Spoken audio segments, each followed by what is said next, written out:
जब हम प्राचीन भारत के महाज्ञान को पलटते हैं तो हमें वो सब जटिल चीजें दिखाई देती हैं जिसे गहराई पे अध्ययन करने पर ही हम उसे समझ सकते हैं। विज्ञान, साहित्य, दर्शन, चेतना का महाज्ञान, आत्म का ज्ञान, ब्रह्म ज्ञान, मनोविज्ञान और न जाने वो गूढ़ ज्ञान जिसे आज के स्कूल और कॉलेजेस 1% भी आज के विद्यार्थियों को इसकी भनक तक लगने नहीं देते।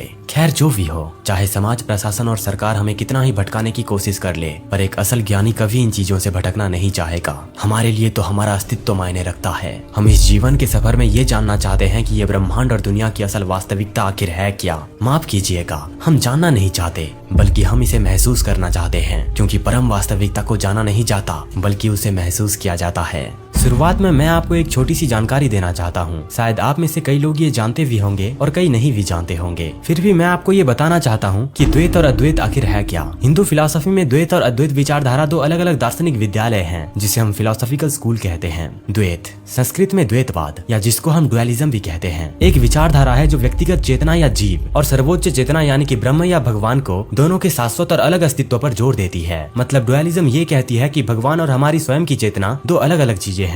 इस दर्शन के अनुसार व्यक्तिगत आत्मा सर्वोच्च से अलग है और जन्म और मृत्यु के चक्र के अधीन है, जबकि सर्वोच्च आत्मा यानी भगवान शाश्वत और अपरिवर्तनीय है। ये विचारधारा 13वीं सदी में रहने वाले दार्शनिक माधवाचार्य से जुड़ी है। उसी प्रकार अब जब अद्वैत की बात आती है, जिसे गैर द्वैतवाद या नॉन डुअलिज्म भी कहा जाता है, ये द्वैतवाद का बिल्कुल उल्टा है, जो विचारधारा 8वीं शताब्दी में रहने वाले दार्शनिक शंकराचार्य से जुड़ी है। इस फिलोसॉफिकल कॉन्सेप्ट के अनुसार जो हमारी व्यक्तिगत चेतना है वह ब्रह्म यानी कि भगवान से अलग नहीं है बल्कि सब एक समान है। आध्यात्मिक अभ्यास का लक्ष्य इस अद्वैत प्रकृति का एहसास करना है और जन्म और मृत्यु के चक्र से मुक्ति प्राप्त करना है। अब आपको ये पता चल गया होगा कि द्वैत और अद्वैत आखिर है क्या। अब बात करते हैं इस वीडियो के मेन टॉपिक की। तो आखिर क्या है आभासवाद, जिसे बिंब प्रतिबिंबवाद के नाम से भी जाना जाता है। ये जो आभासवाद है, ये शब्द संस्कृत के आभास शब्द से लाया गया है, जिसका अर्थ है मात्र या भ्रमिक रूप, प्रतिबिंब या दिखना या प्रकाश या कारण की झलक या एक तरीके का इरादा भी कहा जा सकता है। हिंदू फिलॉसफी में ये शब्द शैव संप्रदाय और अद्वैत वेदांत दोनों के प्रकटन सिद्धांत को संदर्भित करता है। जैसा कि मैंने कहा था